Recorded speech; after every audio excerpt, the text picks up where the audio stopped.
Bienvenue à Sportneuf Laval. Aujourd'hui à l'émission, nous allons parler de bootcamp à travers une petite entrevue en studio ainsi qu'un petit tournage avec les adeptes de ce sport.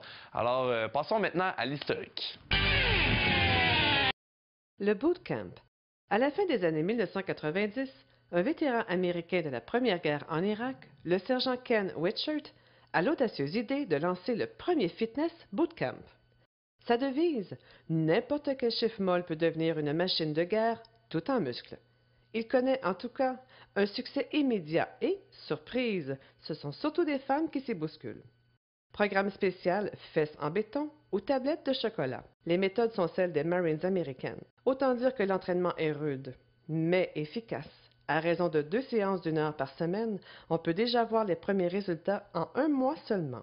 Et à en peine 3 mois, votre silhouette et votre force mentale se seront transformées comme jamais auparavant en si peu de temps. À l'origine, le bootcamp désigne un type d'entraînement militaire de groupe effectué sous la direction d'un instructeur. L'objectif de ce type d'entraînement est une mise en condition physique rapide tout en renforçant la cohésion du groupe.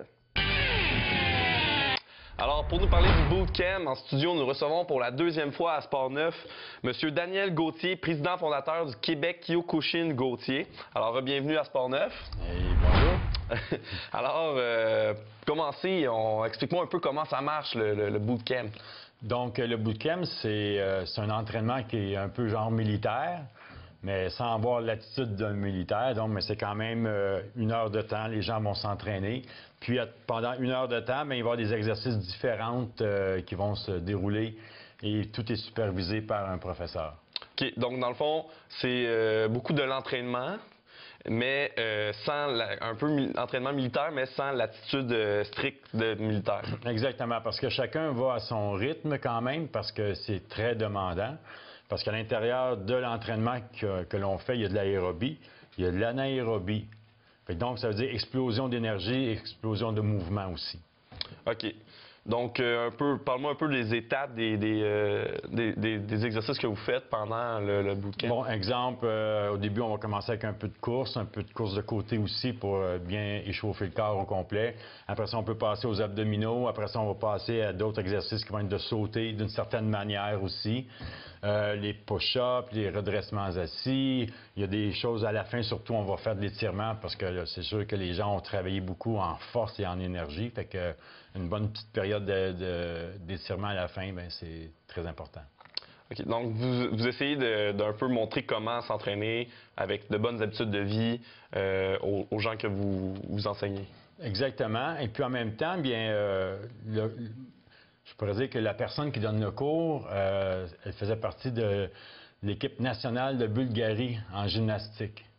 Donc, c'est une si on peut dire, des tops qui étaient là-bas. Elle a gagné plusieurs médailles d'or dans cette discipline-là.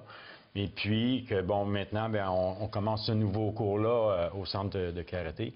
Et puis, en même temps, bien, excusez, tous les gens qui font des sports, que ce soit boxe, sport de combat ou sport de course, vélo, n'importe quoi, si les gens veulent vraiment savoir s'ils sont en forme, bien, en faisant un cours comme on offre, les gens peuvent vraiment savoir à leur niveau s'ils sont vraiment en top shape ou pas.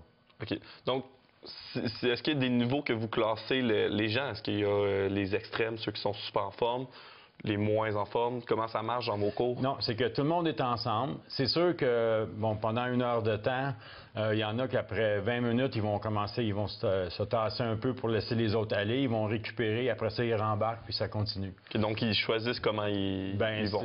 Étant donné qu'il n'y a pas personne qui a la même condition physique et endurance surtout, là, nous, on roule le cours, il y a de l'ambiance au maximum, les gens, ça transpire, ça respire aussi, là. Puis là, bien, c'est sûr qu'à un moment donné, tu dois laisser les autres aller puis récupérer, parce que c'est intense. Puis, tu me parlais de médaille d'or. C'est quoi, comment ça marche un peu la compétition de... Bien, présentement, il n'y a pas encore de compétition de ça, mais le professeur qui donne le cours de bootcamp, elle a gagné plusieurs championnats de gymnastique en Bulgarie et des championnats internationaux et ainsi de suite. Parfait. Puis, combien de fois par semaine, à peu près, les gens pratiquent le bootcamp? Là, ben, c'est parce que souvent, les gens vont faire un autre sport. Puis, une fois par semaine, ils vont venir pour dire, OK, bon, là, c'est entraînement du corps au complet. je vais pousser la machine au maximum. Fait qu'en même temps, ben, c'est comme un à côté pour leur sport individuel à eux autres. Que ce soit en football, au baseball, course à pied, n'importe quoi, ou même ceux qui font du kickboxing, karaté. C'est un à côté qui va leur apporter beaucoup à la fin de leur entraînement qu'ils font. Dans le fond, c'est un entraînement pour performer dans leur discipline. Oui, exactement. Mais l'entraînement qu'on donne peut s'adresser à tout le monde. T'sais. Autant les gens qui vont s'entraîner pour être policiers, pompiers, peuvent faire justement ce cours-là parce qu'eux ont des examens physiques. Donc, si tu fais un genre d'entraînement de bootcamp comme on offre, c'est sûr que ces gens-là, quand ils vont arriver à l'examen, ça va se passer très facilement. Okay. Puis l'idée de faire ces cours-là, de donner cet entraînement-là, est venue d'où? Bien, disons qu'aujourd'hui, les gens s'entraînent plus et les gens sont encore plus sérieux puis ils veulent vraiment avoir une qualité d'entraînement. Donc, ce que j'ai vu, les demandes que j'ai reçues, j'ai cherché, puis j'ai enfin trouvé ce que les gens ont besoin puis ce que les gens demandent et veulent. Fait qu'en offrant ce cours-là, les gens, bien, ceux qui sont en forme, bien, peuvent venir faire ce cours-là et se mettre plus en forme. C'est vrai que de plus en plus, on se rend compte que ceux qui pratiquent les sports, ils portent beaucoup plus d'attention à leur performance physique, à leur... Pour performer, il faut que tu sois de plus en plus physiquement bon. Puis en plus, c'est que quand tu fais un sport qui est ton sport à toi, exemple, tu joues au volleyball. Ouais. Okay, ça, qu'est-ce que ça peut t'apporter? C'est justement, c'est un bon complément. Parce que tu pratiques n'importe quel sport, tu as toujours besoin d'un complément qui va améliorer ta performance dans ton sport. Donc, nous, le cours qu'on offre, bien, c'est ça. C'est que ça va apporter, que ce soit sur le plancher, exemple, dans la salle d'entraînement, qu'il y ait un kickboxer, qu'il y ait un marathonien ou un gars de volleyball, bien, tout le monde va en prendre à son compte. Mm-hmm. Puis, en même temps, bien, ça s'adresse aussi, c'est pas juste les gars, là, il y a les filles aussi qui participent à ce cours-là. Et j'ai même quelques adolescents, là, genre 12-13 ans, là, sérieux, qui veulent bien performer aussi. OK. Donc, pour parler un peu plus de la clientèle, vous avez des hommes, des femmes, âge environ, ça se situe dans... Âge, on parle peut-être de... c'est sûr qu'on parle de quand même des gens qui sont en forme, là, ou des jeunes qui sont en forme. On parle de peut-être 10 ans en montant, là, mais ceux qui font que ce soit le karaté ou que ce soit un autre sport, tu n'arrives pas là pour te mettre en forme. Il faut que tu sois déjà en forme. Donc, c'est vraiment un test et un complément à leur... C'est un test. Puis là, au moins, tu vas savoir exactement à quel niveau est ta forme physique. Puis de l'autre côté, bien, ça va t'apporter beaucoup, justement, parce que là, tu vas pousser au maximum tous les aspects qu'un sportif a besoin pour bien performer. Parfait. Alors, pour ceux à la maison qui veulent s'inscrire dans ce cours-là, qui veulent se tester, se donner à fond, c'est quoi les coordonnées qu'on peut vous rejoindre? Ils peuvent me rejoindre au 514-824-KICK, 5425, ou aller sur notre site Internet, karatédanielgauthier.com. Alors, si vous voulez tester vos capacités et savoir si vous êtes assez en forme pour accomplir le bootcamp, vous pouvez visiter ce site Internet. Alors, merci beaucoup d'être venu en studio. Plaisir.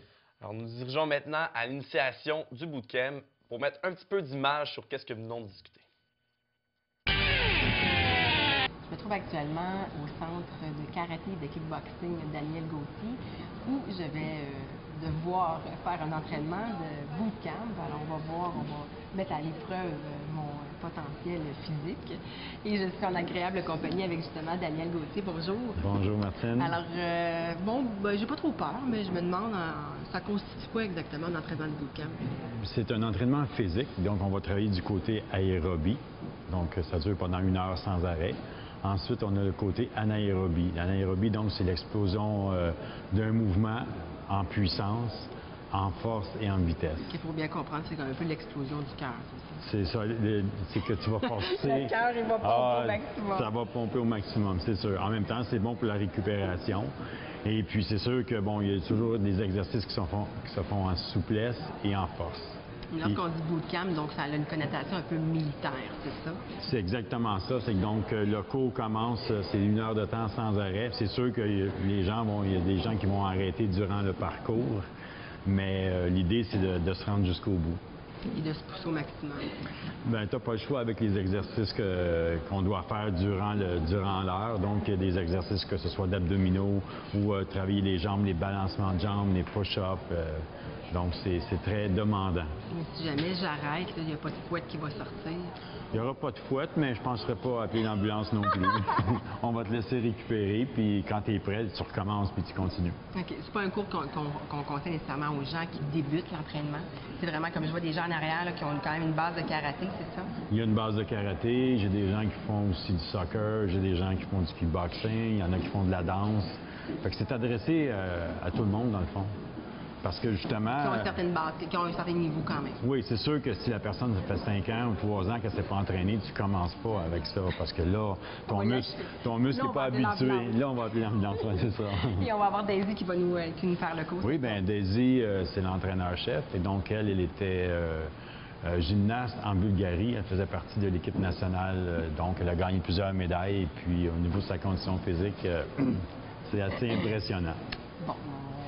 On va aller voir, je vais me mettre au défi d'essayer de la C'est ça, on peut passer à l'action. OK, parfait. On est prêts? Alors, suivez-nous, on va faire ça.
j'ai passé le test, j'ai réussi le cours avec Daisy, le professeur.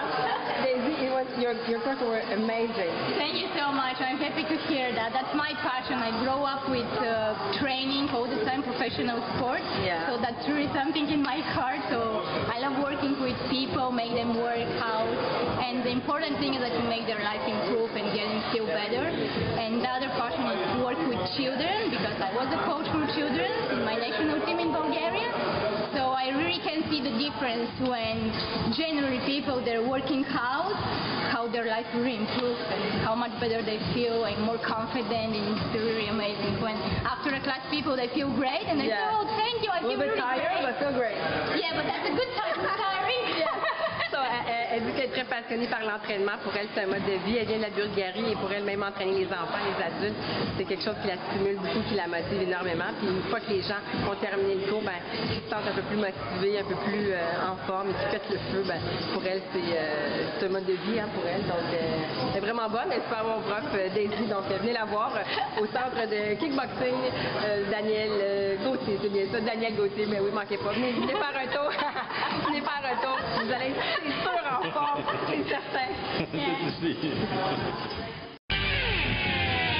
Aux nouvelles cette semaine, les Alouettes de Montréal ont libéré le 8 février le receveur de passe Danny Desrivaux. Le Lavallois n'est pas amer et comprend la situation. Âgé de 30 ans, Desrivaux a disputé 5 saisons dans l'uniforme de la formation montréalaise de la Ligue canadienne de football. Toutefois, il n'a pas vu beaucoup d'action lors des 2 dernières campagnes. Le Lavallois a adoré jouer au stade McGill où il considère que les meilleurs partisans s'y retrouvent. Desrivaux continuera d'aider les jeunes au football et il paiera encore des visites aux jeunes dans les écoles. Le groupe qui a fait l'acquisition du Colisée de Laval au mois de juin dernier serait désormais intéressé à vendre leur amphithéâtre qui a été l'enceinte du développement de Mario Lemieux, Mike Bossy et bien d'autres vedettes dans la Ligue nationale de hockey. Le président du Colisée Laval, Richard Souligny, ne confirme pas la nouvelle, mais laisse la porte entrouverte. Selon une source près du dossier, le propriétaire serait prêt à céder le bâtiment et son terrain pour la somme de 1,9 million de dollars, alors que l'évaluation municipale est d'environ 2,6 millions. En juin dernier, les frères Maris, qui ont fait construire le mythique Arena en 1954, ont vendu le bâtiment à la compagnie à numéro qui en faisait la gestion depuis quelques années. Lors de cette transaction, le Collège Laval, qui prête son stationnement à l'Arena, a conservé ses droits à l'utilisation des locaux pendant la journée jusqu'en 2034. Pierre-Alexandre Vanier s'est imposé en gagnant la médaille d'argent au cumulatif des épreuves au championnat canadien de patinage de vitesse longue piste par catégorie d'âge à Fort St. John en Colombie-Britannique le 12 février dernier. Seul Nicolas Ayler de la Colombie-Britannique a devancé le patineur de Favreville. Âgé de 15 ans, Pierre-Alexandre a accroché l'or à son cou aux 300 mètres. Il a ajouté 3 autres médailles, dont 2 de bronze, aux épreuves de 3000 mètres et de 100 mètres. Il finit au pied du podium aux 500 mètres.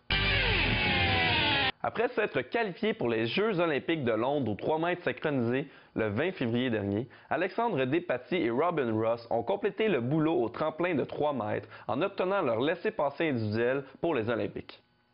Despatie a terminé au 8e rang de la ronde préliminaire et Ross a pris le 11e rang, s'assurant ainsi de représenter le Canada en Angleterre cet été. Les 2 plongeurs devaient terminer dans les 18 premiers pour être sélectionnés. Alors voilà pour cette émission sur le Bootcamp. J'espère que vous avez apprécié. Si vous avez des questions, des suggestions à nous faire, vous pouvez toujours nous rejoindre au www.tvrl.ca. Alors c'est tout et à la prochaine.